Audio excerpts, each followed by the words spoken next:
Hi friends, ఈ video ద్వారా మనం ఎస్ఎస్ఎల్వి రాకెట్ల గురించి తెలుసుకుందాం.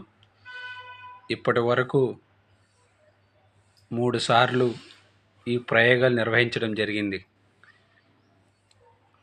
2024 ఆగస్ట్ 16వ తేదీన మూడో ప్రయోగం చేపట్టారు. అసలు మొదటి ప్రయోగం ఎప్పుడు చేపట్టారు, ఎందుకు చేపట్టారు, దాని యొక్క పూర్వాపరాలు తెలుసుకొని ఎస్ఎస్ఎల్వి D1 గురించి, ఎస్ఎస్ఎల్వి D2 గురించి, ఎస్ఎస్ఎల్వి D3 గురించి మూడింటిని గురించి ఈ వీడియో ద్వారా మనం క్లుప్తంగా తెలుసుకుందాం. SSLV D1 small satellite launch vehicle. మనకి ఎస్ఎల్వి, ఏఎస్ఎల్వి, పిఎస్ఎల్వి, జిఎస్ఎల్వి గురించి తెలుసు. అదేవిధంగా ఇస్రో ఎస్ఎస్ఎల్విని కూడా ప్రవేశపెట్టింది. పిఎస్ఎల్వి, జిఎస్ఎల్వి కొంచెం భారీ ఉపగ్రహాలను తీసుకెళ్ళడానికి ప్రవేశపెట్టింది. అంతేగాక అవి కొద్దిగా ఖర్చుతో కూడుకున్న ప్రయోగాలు. ఈ ఎస్ఎస్ఎల్వి అనేది తక్కువ ఖర్చుతో కూడుకున్న ప్రయోగం కాబట్టి చాలా ఉపయోగపడుతుంది. ఎస్ఎస్ఎల్వి D1 ఈ ప్రయోగాన్ని 2022 ఆగస్టు 7న ప్రయోగించారు. ఇస్రో చేపట్టిన చిన్న ఉపగ్రహ వాహక నౌక small satellite launch vehicle SSLV D1 ప్రయోగం విఫలమైంది. ఏపీలోని తిరుపతి జిల్లా సూళ్లూరుపేట సమీపంలోని సతీష్ ధావన్ స్పేస్ సెంటర్ షార్లోని మొదటి ప్రయోగ వేదిక నుంచి ప్రయోగించారు. EOS-02 ఎర్త్ అబ్జర్వేషన్ శాటిలైట్ అంటే భూమి పరిశీలించే ఉపగ్రహం, భూ పరిశీలన ఉపగ్రహం. దాంతోపాటు గ్రామీణ ప్రాంతాల విద్యార్థులు రూపొందించిన ఆజాదీ శాట్ ఉపగ్రహాలను ఈ వాహక ద్వారా ప్రయోగించారు.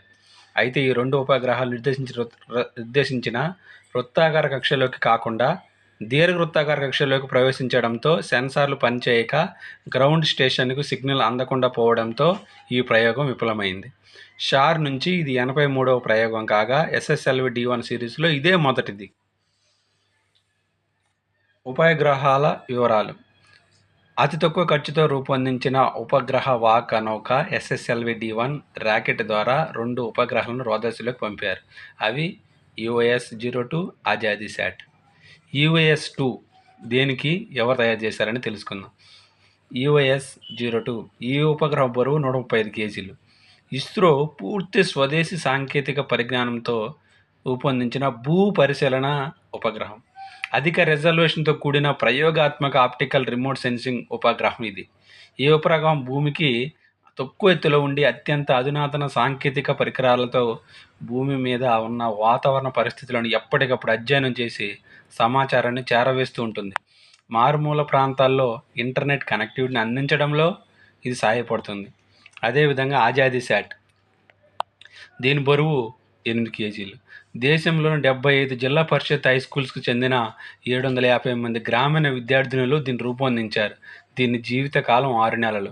ఉష్ణోగ్రత సెన్సర్లు, రేడియేషన్ కౌంటర్లు, సోలార్ ప్యానెల్ సహాయంతో ఫోటోలు తీయడానికి సెల్ఫీ కెమెరాలు, దీర్ఘశ్రేణి కమ్యూనికేషన్ ట్రాన్స్పాండర్లు అమర్చారు. ఎస్ఎస్ఎల్వి D1 వాహక నౌక. ఇస్రో ఇప్పటి వరకు పిఎస్ఎల్వి, జిఎస్ఎల్వి వాహక నౌకలను మాత్రమే అంతరిక్ష పరిశోధనలకు వినియోగించింది. తాజాగా అతి తక్కువ ఖర్చుతో ఎస్ఎస్ఎల్వి D1 రాకెట్ను రూపొందించింది. ఎస్ఎస్ఎల్విను 6 శాస్త్రవేత్తలు 72 గంటల్లోనే, అనగా 3 రోజుల్లోనే రూపకల్పన చేయగలరు. ఇందుకయ్యే ఖర్చు 30 కోట్లు మాత్రమే. ఇది 34 మీటర్ల పొడవు, 2 మీటర్ల వెడల్పు ఉంటుంది. 120 టన్నుల బరువు ఉండే ఈ రాకెట్లోని మొదటి 3 దశలను ఘన ఇంధనంతోనే ప్రయోగించే విధంగా డిజైన్ చేశారు. ఇందులో ద్రవ ఇంధన దశ ఉండదు. ఇక్కడ చూడండి, మొదటి ఎస్ఎస్ఎల్వి D1లో ద్రవ ఇంధన దశ లేదు. కానీ 3వ ఎస్ఎస్ఎల్వి D3 2024 ఆగస్టు 16వ తేదీన నిర్వహించిన ప్రయోగంలో ద్రవ ఇంధన దశ కూడా ఉంది. అది మనం గుర్తుపెట్టుకోవాలి. 4వ దశలో వెలాసిటీ టైమింగ్ మాడ్యూల్ అనే దశను కొత్తగా రూపకల్పన చేశారు. ఈ దశలోనే ఉపగ్రహాలను నిర్ణీత కక్షలోకి ప్రవేశపెడతారు. ఎస్ఎస్ఎల్వి D1 గురించి అయిపోయింది. ఇప్పుడు ఎస్ఎస్ఎల్వి D1 గురించి తెలుసుకుందాం. ఎస్ఎస్ఎల్వి D1 ప్రయోగం విఫలమైంది. 2023 ఫిబ్రవరి 10 ఇస్రో చేపట్టిన ఎస్ఎస్ఎల్వి D1, D2 ప్రయోగం విజయవంతమైంది. D1 విఫలమైంది, D2 విజయవంతమైంది.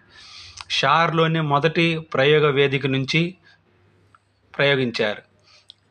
ఇస్రోకు చెందిన 156 కేజీల బరువుగల యుఎస్ ఎర్త్ అబ్జర్వేషన్ శాటిలైట్ 07 ఉపగ్రహంతో పాటు భూమిపైన, సముద్రపైన ఈ ఉపగ్రహము యుఎస్ ఉపగ్రహం ఎందుకంటే భూమిపైన, సముద్రపైన వాతావరణ మార్పులను గుర్తించడానికి. ఈ యుఎస్తో పాటు అమెరికాకు చెందిన అంటార్ సంస్థకు చెందిన 11 కేజీల Janu's 1 Chennai space kids India ఆధ్వర్యంలో ప్రభుత్వ ఉన్నత పాఠశాల బాలికలు రూపొందించిన 8.7 కేజీల ఆజాద్ శాట్లను భూమికి 450 కిలోమీటర్ల ఎత్తులో కక్షలో ప్రవేశపెట్టారు. ఆజాద్ శాట్ యొక్క ఖర్చు 86 లక్షలు, బరువు 8.7 కేజీస్. ఈ విజయంతో ఇస్రో సరికొత్త రికార్డును సొంతం చేసుకుంది. అతి తక్కువ ఖర్చు 5 రోజుల వ్యవధిలో ర్యాకెట్ను రూపొందించి అంతరిక్షంలోకి ఉపగ్రహాలను విజయవంతంగా పంపిన దేశంగా భారత్ తన పేరు నమోదు చేసుకుంది. ఇది షార్ నుంచి 84వ ప్రయోగం.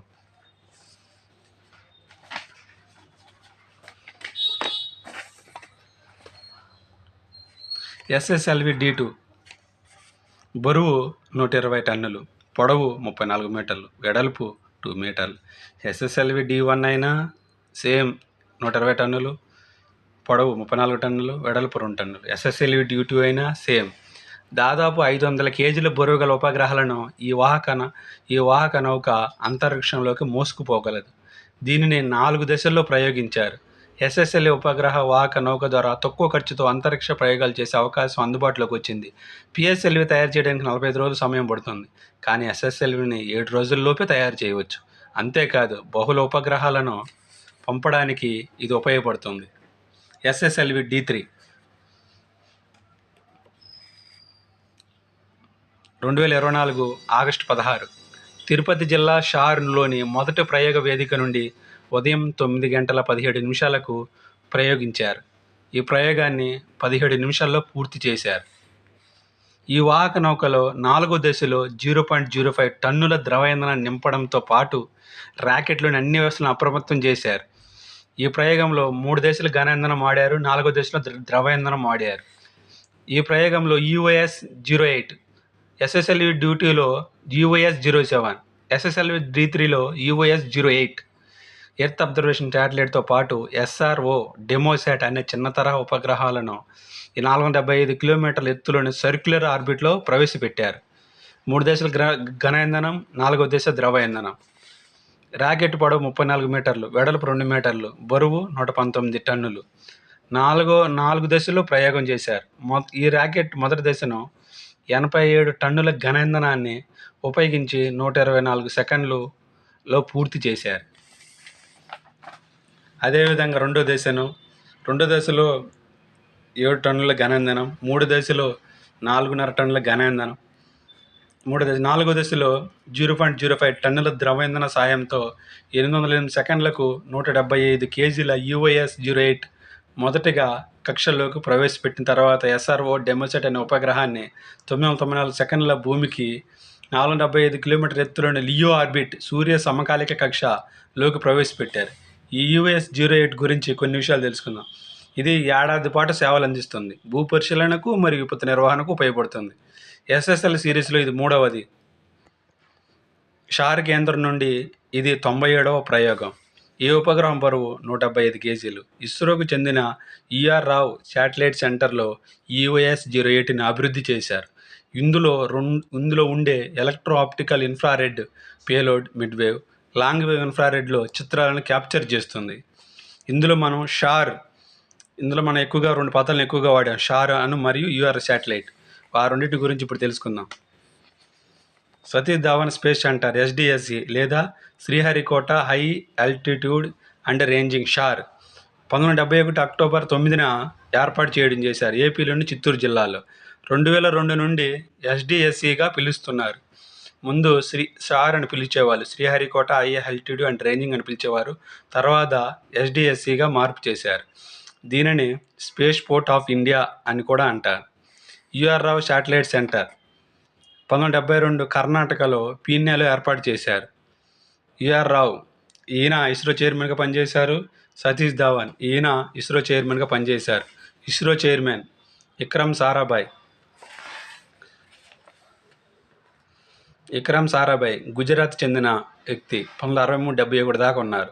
ఎంజీకే మీనన్ కర్ణాటక చెందిన వ్యక్తి 1972 నుంచి 72లోనే 1 సంవత్సరం మాత్రమే ఉన్నారు. సతీష్ ధావన్ 72 నుంచి 84 12 సంవత్సరాల పాటు అత్యధిక కాలం పాటు ఇస్రో చైర్మన్గా పనిచేసిన వ్యక్తి. కాబట్టి ఆయన గుర్తుగా 2002 నుండి షార్ను ఎస్డిఎస్సిగా పిలుస్తున్నారు. యుఆర్ రావు కర్ణాటక నెక్స్ట్ 1984 నుంచి 94 10 సంవత్సరాల పాటు ఇస్రో చైర్మన్గా పనిచేశారు. ఆయన గుర్తుగా యుఆర్ రావు శాటిలైట్ సెంటర్ కర్ణాటకలో ఉన్న సెంటర్కి యుఆర్ రావు శాటిలైట్ సెంటర్గా పిలుస్తున్నారు. Okay, thank you friends.